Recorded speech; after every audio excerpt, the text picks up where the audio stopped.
Okay. All right. Hello, hello, hello, everyone. Hey everyone. My name is Misi Bodie, and I am the founder of Best Care Connect LLC. And today we are having a caregivers chat, just a brief caregivers chat for a little promotion. I have my sister here with me, Chastity Parrish. Say hello, Chastity. Hi guys. How are you guys doing? Good, good, good. And so I'm so honored to have her here with us. We are partnering, and this is our first chat together. And so I'm very excited about that. So how are you doing today, Chastity? How you doing? I'm doing pretty good, girl. I'm just hanging in there. How are things going with you?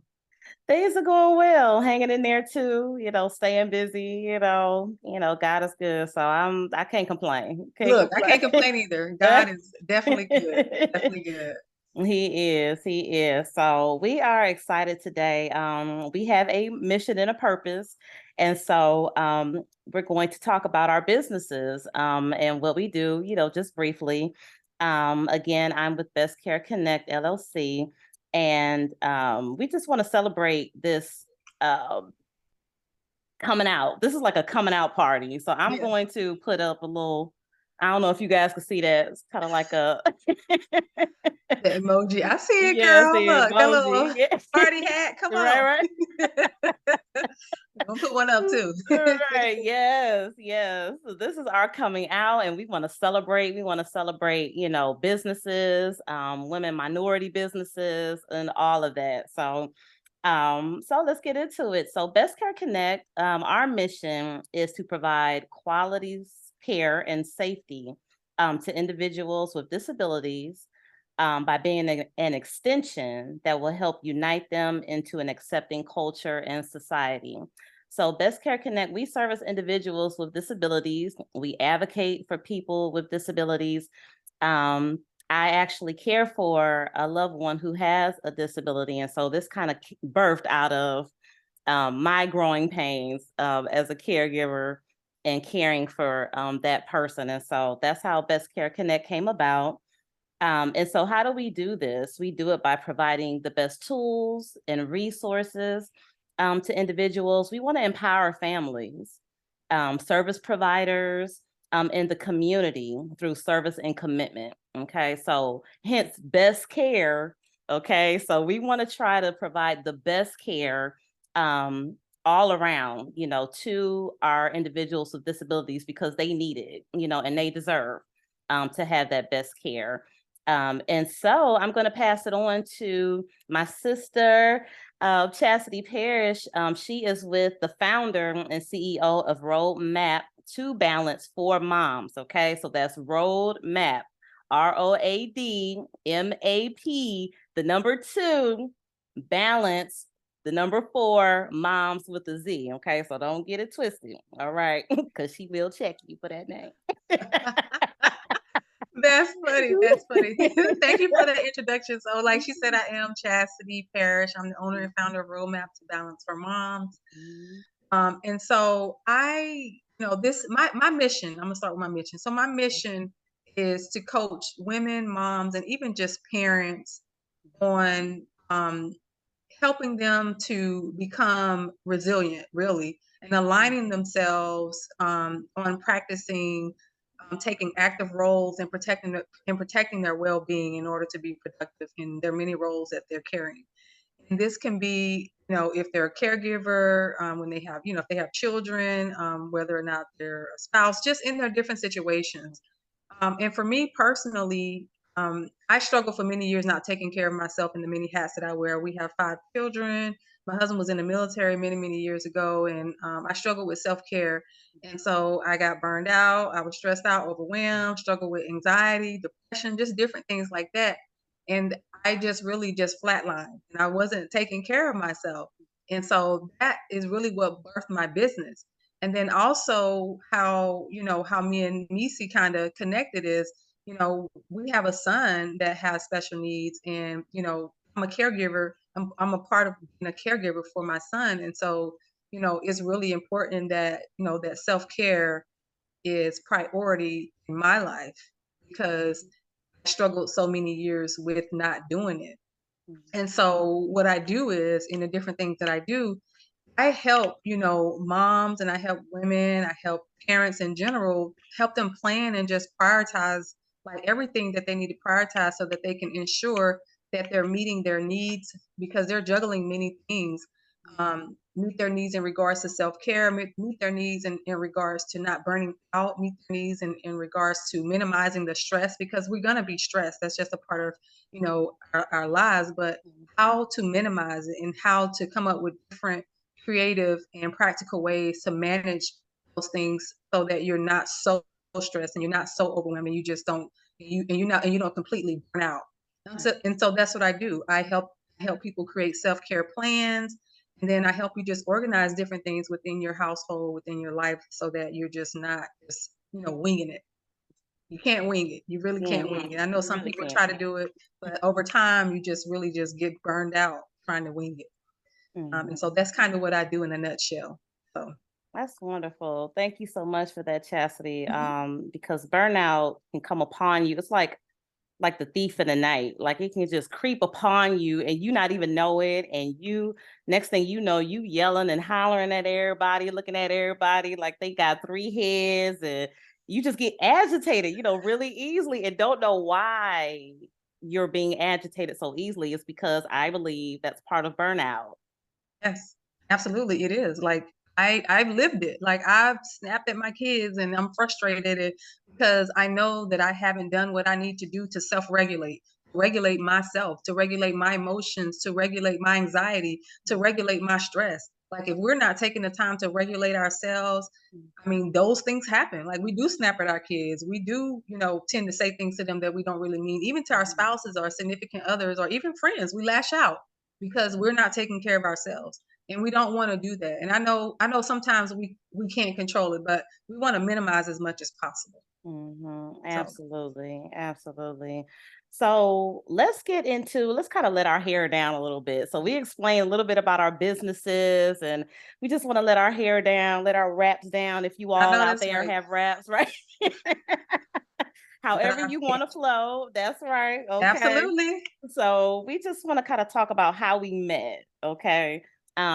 We've known each other for quite some time, but I just kind of want to get into the nitty-gritty of how we met. So if you don't mind if I start first. Sure. Okay. So I met Chastity through Victory Grace Center. That is our church. Okay. And the founder is, shout out to Dr. Jazz. Yeah. Such an awesome preacher, a teacher. But my sister and I joined VGC years ago. I want to say in 2017. And we had been looking for churches and couldn't find the right church. And I'm like, my philosophy is you got to find the right church for you. That's like finding Absolutely. a house or Absolutely. finding the right neighborhood to live in. Absolutely. So, we came across VGC because my spiritual mother was like, hey, do you know Pastor Jazz? And I was like, no, I don't. And she was like, I had been following her on YouTube and she's so awesome. And she found out about her through Women Thou Art Loose, when Hmm. she went to go preach. Yeah. And so I was like, okay. And so then she was like, I think she's in Maryland. And I was like, okay. So she was like, go on YouTube, check her out, see how you like her. So I went on YouTube, checked her out. I was like, all right, okay. The daughter of thunder, like, all Right. Right. right. Right. So my sister and I, we went to go visit. And I think that day we fell in love, and I was like, okay, I'm ready to join. That's Absolutely. our day. And so coming to the church and then being a part of the church and then getting into ministry, my sister and I joined the first touch ministry. And so you're on the front line and you're seeing everybody come in and greeting everyone. And so I saw this woman, right? And she would come in and she would be all happy and glowy and just excited about being at church. And I would look at her, I'd be like, okay. And so I would look at her outfits And I would be like, okay, this woman is sharp, right? Okay, from the head to toe. Like, I mean, the shoes on point, the outfit on point, everything, right? So I was like, okay, I need to be like her one day, right? So when I first met you, Chastity, I think no, it was my sister who Yep. first met you. Yeah. Mhm, And so you would always say hello to her and give her a hug and embrace her. And my mhm. sister would do the same. And so I would kind of be looking like, because I'm the curious sister, like, okay, Absolutely. well, Who this what's up? woman? What you doing? Who's this woman, right? Yeah. So, but every Sunday, you guys would give each other a hug and she would just love on you and embrace you, and you would do the same. And so I was like, okay, well, let me give this woman a try and see what she's about and, get to know her as well.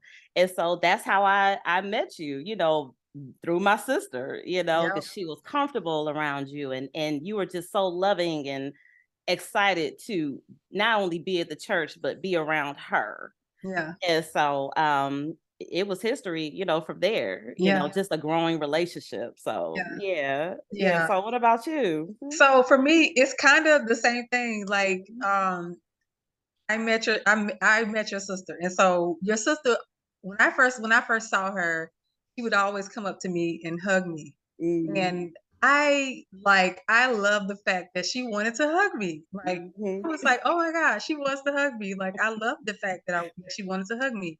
Like, it mhm, made me want to hug her every time I saw her. I just wanted to hug her. I even like looked for her when I came to church because I was looking for that hug.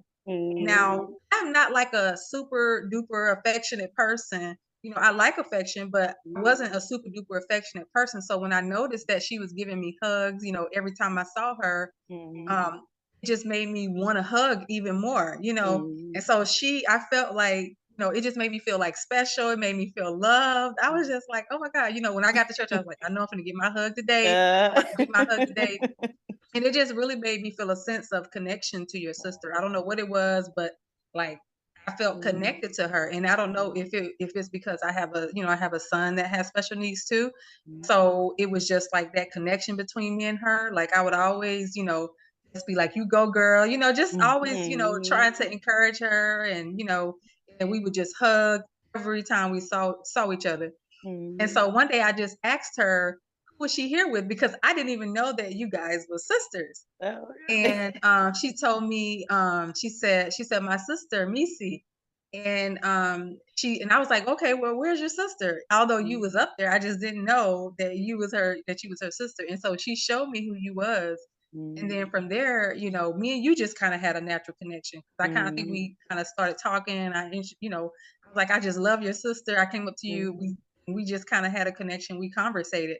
mhm, Um, and sometimes people don't really understand. Like I just think that sometimes people don't really understand like the struggle that we go through as like moms, whatever role your role is as a mom sister, because you're a mother figure to your mhm, sister, and I'm a bonus mom to my son that we go through and we have to deal with, when dealing with individuals with special needs, the day in out, and the importance of us being able to take care of ourselves mhm, and being able to just take out time for ourselves.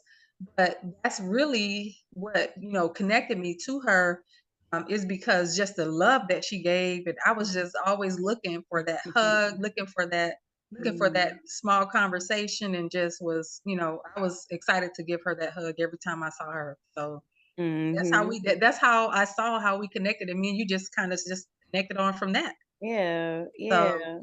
Okay, yeah, that's beautiful.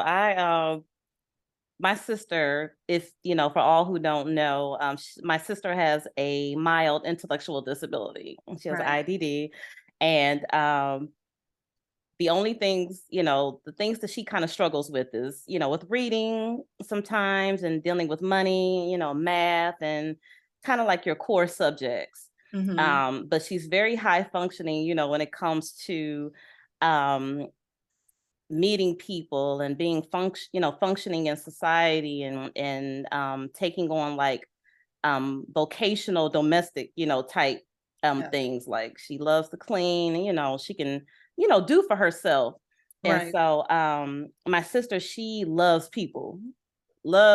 Mhm. And everything, I can attest to everything that Chastity is saying, because my sister loves being around people. She loves people. So when COVID hit, it kind of like set her back a little bit. She was really upset about that because she couldn't Yeah. really be around people, that which she loves. And I Right. believe that's a gift that God gave her, to be Mhm. around people, to make people feel comfortable, to love on people, to give people a hug, and embrace Right. them. And so yeah, so I can really attest to that story. And yeah, that's how our relationship grew. Yeah. Yeah. Yeah, yeah. So I so just kind of want to shift a little bit. Okay. So, you talked about um your son having a disability. Mhm. And I know that we, share a lot in common, when it comes to that. Mhm. And so just a little bit, just kind of, and I know that have already briefly described, what you go through, and how you care for your son, but just kind of give us a little bit more on the inside of your son, and give us his diagnosis, and Yeah. um, how you cope with that. Yeah. So his diagnosis is schizophrenia Mhm. and the autism spectrum. So, but he's on the high end of the autism spectrum, which is Asperger's. Mhm. And so he functions more like at a 12-year-old level, Mhm. but he's still high functioning, meaning that he's still able to, you know, take care of himself as far as hygiene. Of course, we sometimes have to remind him, as you would do like a 12-year-old, like, have you showered, just different things like that. Mhm. Um, but he's able to clean, like to give chores, different things like that. We're still in a space where we are trying to teach him. Well, he's in a program where we're trying to get him to learn independent living skills. So Okay. maybe one day he may be able to live independently with supervision, where we'll Mhm. have someone to be able to check on him daily. So Mhm. that's our goal. Um, but yeah, and in regards to how I cope with it, now this is just like my personal thing that I do daily.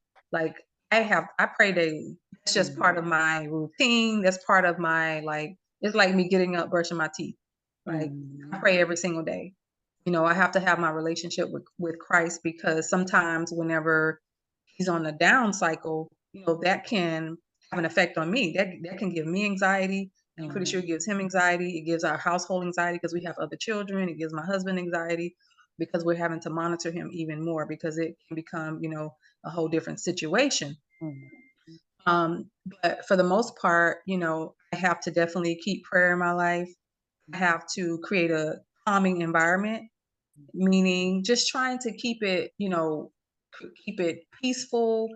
Um, I like to play like soft jazz music Mhm. or piano, classical music, different things like that, to just create the tone and create the soft atmosphere in my home. Or even gospel music, soft gospel music. I don't like to play the rough gospel music, but Mhm. I do listen to it. But Mhm. that's just kind of what I play in my home to create that space. Um, and then as far as what I do for me, I try to take time for self-care, every single day, whether it's 5 minutes, whether it's 10 minutes, and I'll do something for me. And Mhm. that looks like where, I may take some time to drink a cup of tea, or I may even take a walk, Okay. or I may sit outside in my backyard and eat my lunch by myself, Mhm. or I'll just have to do something for me, because, not only do I have the 3 other kids that are in the home, my other son, he moved out because he's going to college, but I have 3 other kids in the home too that I have to look after, and so I have to make sure that I'm really using my time wisely to ensure that I'm taking out time for myself, so that I can be my best self, so that I can show up for Mhm. everyone else. Mhm. So Mhm. that's very, very important for me. Self-care is so, so important for me. Like I advocate for that. Like I will if you're not taking out time for yourself, like I just don't think that it's a good thing because eventually it's going to catch up with you. And I know because it caught up with me. Mm-hmm. So I'm not saying it just to blow smoke. I'm saying it because I've experienced it. Good. Good. That's good. I'm glad that you harbored on that. It will catch up with you. Yeah. um, it's kind of like a pot, you know, how the water rises and then Mhm. eventually it spills over, you Yeah. know, kind of thing. That's how I see it as. Mhm. Um, and I just love it because yes, you do. You are an advocate for self-care. You really are. I mean, everybody, she lives it. Yeah. Okay, like she said, she is not just blowing smoke. She Yeah. lives it. And I Yeah. believe that you have to live it in order to be an example, you know, to other Absolutely. people. Don't say, you know, I practice self-care and you don't, because people will Yeah. see that Yeah. and they will notice that. Yeah. Yeah. So yeah, you are very right when it Right. comes to that. Mhm. Absolutely. Yeah. Absolutely. Yeah. So let's talk about caregivers, right? Okay. Okay. So caregivers can be anybody. Mhm. Okay. It can be a sister, a mother, an uncle, a friend. It could be anybody. You know, I always say if you are not a caregiver now, you soon will be Absolutely. a caregiver. Cause you gonna take care of somebody Mhm. one day. Yep. Okay, because I used to have friends who used to say, "Oh, I'm not a caregiver. I'm not caring for anybody." Blah blah blah. And then years later, you know, something happened in their life, and now they're taking care of their mother or their parents or you know somebody. So, you know, don't be deceived. You know, you Yeah. will care for somebody one Absolutely. day. Yeah. So, roadmap to balance for moms and Best Care Connect. Right. So our mission, one of our missions is to help people, give them what they need, the tools and resources that they need, right? To learn those self care practices so they won't feel burned out or stressed. But we want to empower them as well, right? Yep. Okay. And give them what they need to be successful. Okay. Absolutely. Um, so I became a caregiver, you know, at a very young age. I believe around 16, 17. Mhm. And I knew nothing about caring because I was still growing myself, Absolutely. right? So as I got older, you know, I learned more information and got more knowledge and hands-on experience as well, you know, through my experiences. And so that's why I believe I advocate for caregivers. And my heart is really, really for, and a lot of people don't talk about this, Chastity, for people who are younger, because you can be a young caregiver. Absolutely. You don't have to be old. You don't have to be in your 50s, 60s, your 40s, whatever, to be a caregiver. Some people take on that role and responsibility at a very young age. And Yep. so they're not privy to what it takes to be a caregiver at such a young age when you're still growing. You Mhm. know, you might want to date, you know, go out, you know, you're Mhm. still having fun, you're still living your life, you know, but then on the flip side, you have to care for somebody and don't really know what that's all about, right? Absolutely. So, let's talk about caregivers. So, I was doing some research and I found that according to News and Health, okay, News and Health, that 43 million US adults, 43 million, not thousand, Ooh, not girl. 100, Or not 3 43, 43 million. million. Okay. US adults provide unpaid, not paid, but unpaid care for someone with a health condition or any type of condition. Now, I just want you to think on that. Just kind of meditate on that. Let that marinate like your chicken, you No, know, that's right. Let it like, marinate. and you're unpaid. So these are called informal caregivers. Uh-huh. They're not paid. Some of them still work full-time jobs. Okay. They're unpaid. That's a lot. What you think about that, Chastity? I'm not surprised. I'm not surprised when I hear that because it's a lot of people that are taking care of their siblings, they're Mhm. taking care, even their children, they're taking care of their parents. Mhm. This is people within their family, not outside their family, because some people have caregivers where they take on it as a job where they get paid to take care of someone that's outside of their family. This is Mhm. just, I'm thinking within their families where they don't seek those they don't seek those resources. They just take on um the task of taking care of that particular family member, whoever it may be. Mhm. That's So, true. I'm definitely not surprised because I see it a lot. I see it all the time.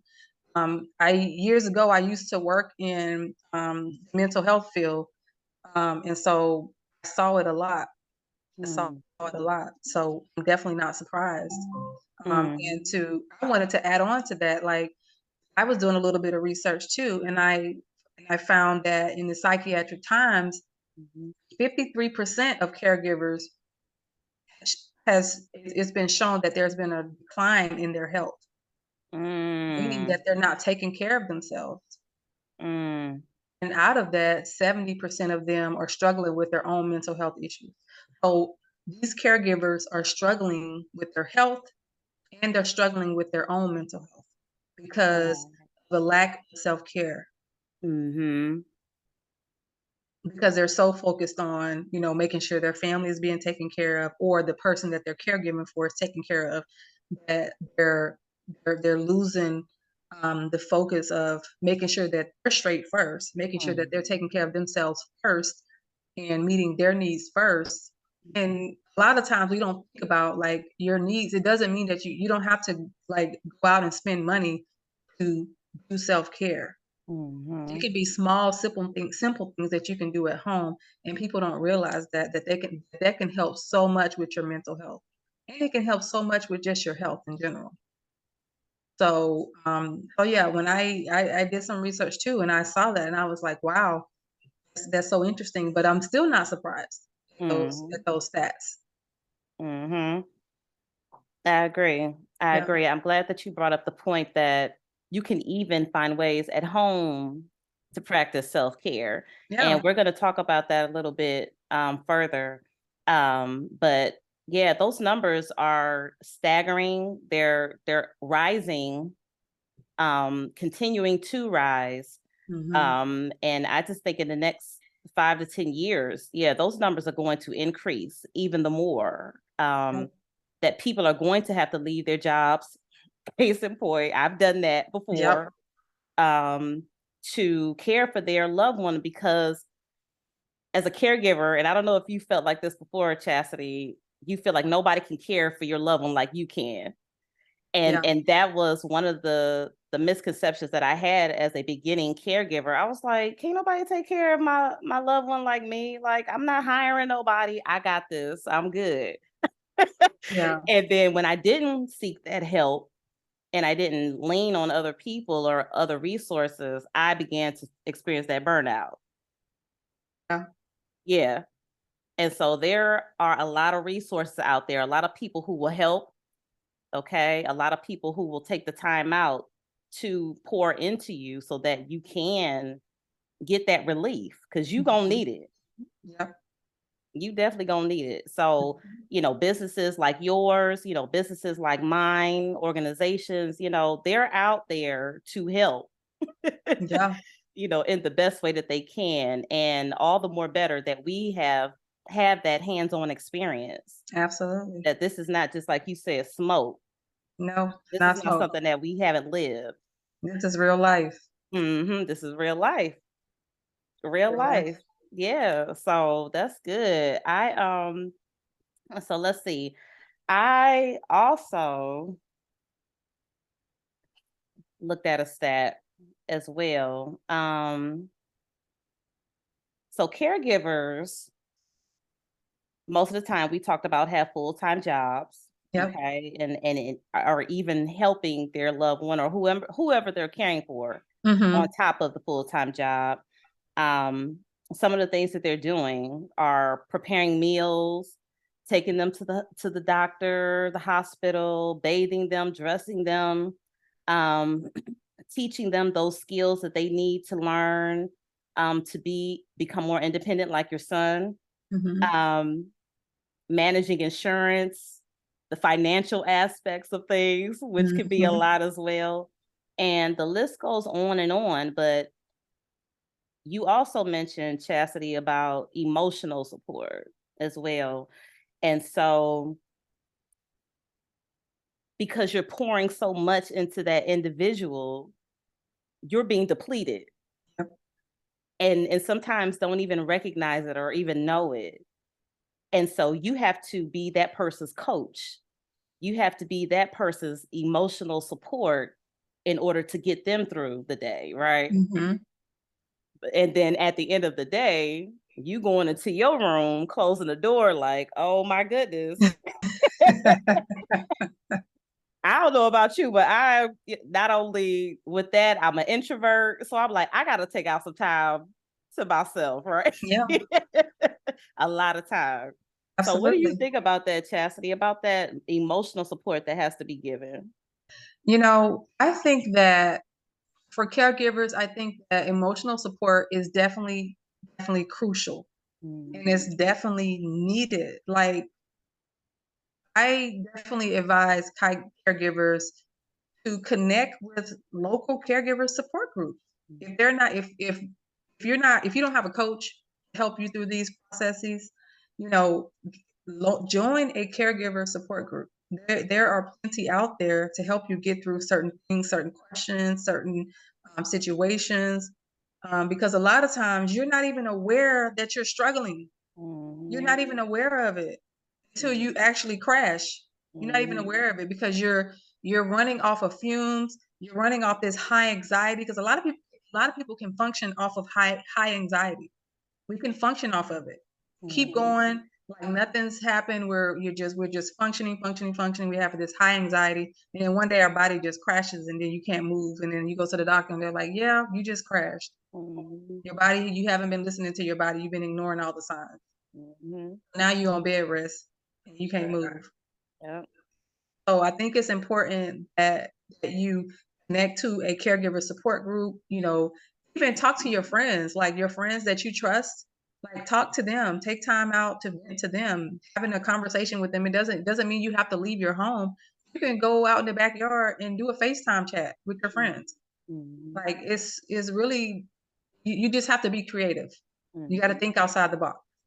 Know some people are saying like, "Oh, I need to get away." And if you do need to get away, ask for help. mhm, Say, "Hey, I need you to come watch who I'm caring for while I take, some time, take an hour away so that I can do some things for myself, or 2 hours away so I can do some things for myself." You got to tap into your resources, tap into those local supports, tap into your family, tap into your friends. If your friends are your true friends, they're going to help you.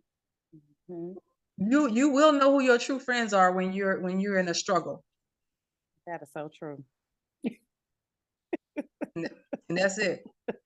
That is so true. I love that you spoke about that. You spoke about tapping into your resources, leaning on people, because it really does take a village to raise a Right. child.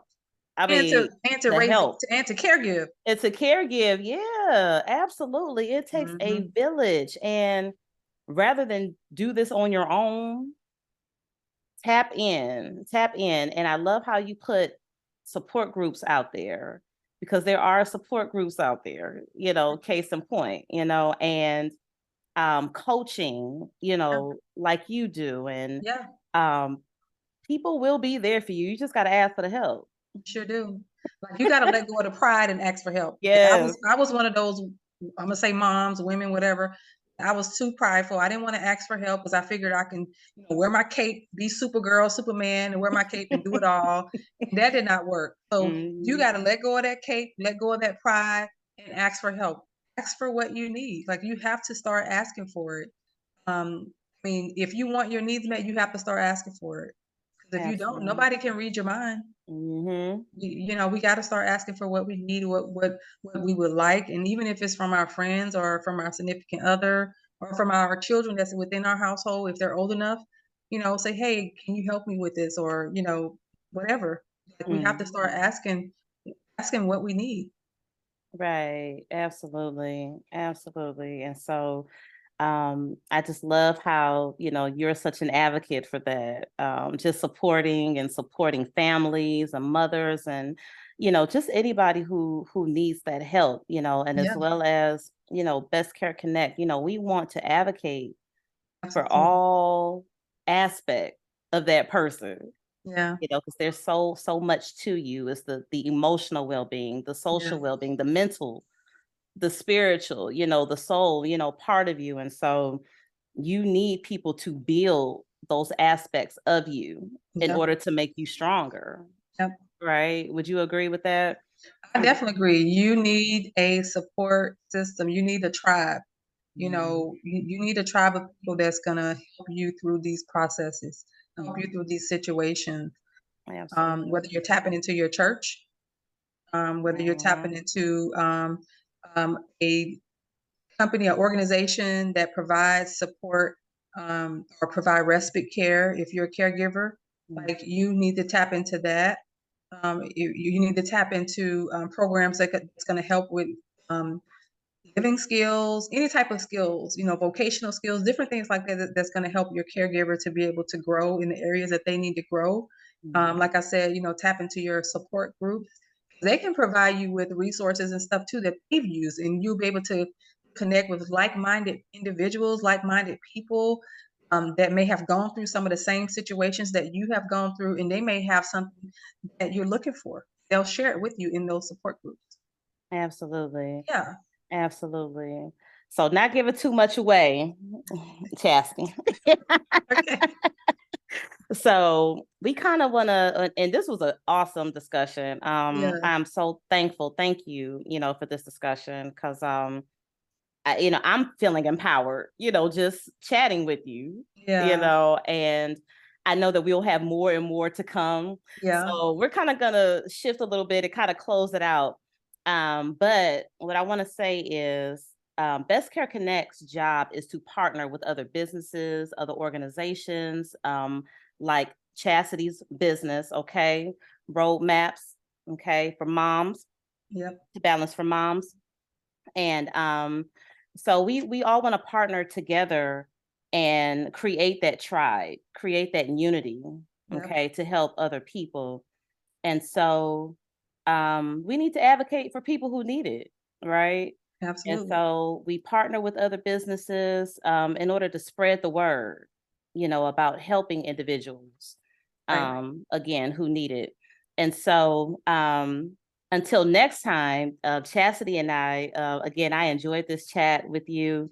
Yes, me And I too. hope a lot of our viewers got a lot of information, some succinct, information as it relates to what we do and how we do it and how we function.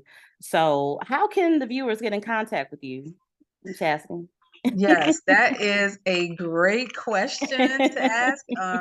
Everyone can reach me at on Instagram, Facebook, at Roadmap Mhm. Balance for Moms. Roadmap, and then the number two, balance, the number four, and then mom spelled with Z on the social media platforms. And you can check me out on my website at www.roadmaptobalanceformoms.com. And you can also email me at roadmaptobalanceformoms@gmail.com if you want to reach me there. So yeah, if you just type it in, you'll be able to reach me. So, Okay, wonderful, yeah, wonderful. And so, again, we both have partnered yeah, together. And so, one of the service programs that Best Care Connect provides is we have a caregiver yeah, service program. And so we cater to individuals who are caregivers as a support. So we have a support group, as yay, Chastity was talking about. Okay. And so I'm so, excited to collaborate with some great experts in their field. I mean, Chastity, you are an awesome expert in your field. You live the self care life. thank Okay. you. Yeah, I have to. Yeah, yeah. And so that's our mission as Best Care Connect, to find the best care, the best providers, the best people to come in and Yeah, help you guys. Okay. And so that's what we want to do. That's what this collaboration is about. Okay. And so in our next live, because we will have another live next week on Thursday, okay, we'll explain a little bit more and go in a little bit more in depth as to what we're doing, okay, and how we're doing it. We do have a support group that is starting next month, okay, October 6th, and we will be meeting twice a month, okay, just as a support to caregivers. And anybody can join, whoever is taking care of someone. You don't have to be just caring for an individual with disability. You can be caring for anyone, a grandmother, a absolutely. mother, anybody. And so Absolutely. we're opening up that door to everyone. And so I'm excited about that, Chastity. Are you Yeah, excited about that? I am. That's so awesome. That's so awesome. I'm It so is. excited. Yes, I'm excited because this is prior to the pandemic. This is what something my sister and I were doing, but we were going in person and renting like the library rooms and stuff like that. And we had some support. And then when COVID hit, I was like, oh no, what are we Yeah, yeah, gonna do? But it's so needed because during this pandemic, a lot of people's mental health has suffered, yeah, and they've lost those connections. And so we want to bring those connections back so that we can get those resources, as Chastity was talking about, and build up one another, right? Okay. absolutely. So that's the purpose of it. In the meantime, for more info, you can go to bestcareconnect.com. Okay, best BEST care CARE connect CONNECT.com, or you can shoot us an email at bestcareconnect@gmail.com. Okay, to get more information, just reach out to us. And again, next time, our live for next Thursday, we're going to go more in depth about this support group that we're starting, okay? And how much it'll be a benefit to you all and what we'll do. And so, again, I'm excited. I know Chastity is Yeah, I excited. am. Yeah, And we're going to do the thing. We're going to get it done. absolutely. And we're going to help a lot of people. And to God be the glory. Absolutely. No, that's right. Amen to that. So yeah, so thank you so much, Chastity. Do you have Yeah. anything else you want to say or? I mean, anything like what I want to say is just to make sure that, if you're a caregiver out there, like don't be afraid to be kind to yourself. Like be kind to yourself, and just don't forget to pat yourself on the back for all the hard work that you're doing each day because it's hard work. Like I don't want you to feel like, like you're not doing a great job because you are. You're all doing a great job. And sometimes you just have to, just celebrate yourself for everything that you're doing every single day because you are doing a great job. Even when you don't see the benefits of it each day, 'cause, that person may be struggling that day, or you may be struggling that day, emotionally, but you're still doing a great job. So just be Absolutely. kind to yourself. Absolutely. Absolutely. That's such good advice. Yes, we have to be kind to ourselves so we can be kind to others, right? I mean, we gonna keep it all the way Yeah, real, absolutely. okay? All the way real. You have to Keep be it kind to yourself. 100. Yeah, we gotta be real. And that's how you gravitate to people because they want to know that you're real Yeah, and that, whatever you're going through, and you've gotten through it, they can get through it as well. absolutely. Yeah. So again, I'm excited. Again, we're starting next month with our support groups, and Chastity is our first facilitator. So she will be giving more pearls as to self-care and other things that you can do as far as self-care. So we don't want to give you too much because you're gonna have to register to get the Zoom link to be a Right. part of this. So that's how much, we see this as an investment. So it Right. truly is an investment. So again, thank you, Chastity. You're I appreciate welcome. you. I love you, sis. I love you too, girl. Thank you. And we will be back on here again next week. Yep, we sure will. All right. All right. You take care and everyone. Yep. Bye, guys. Bye.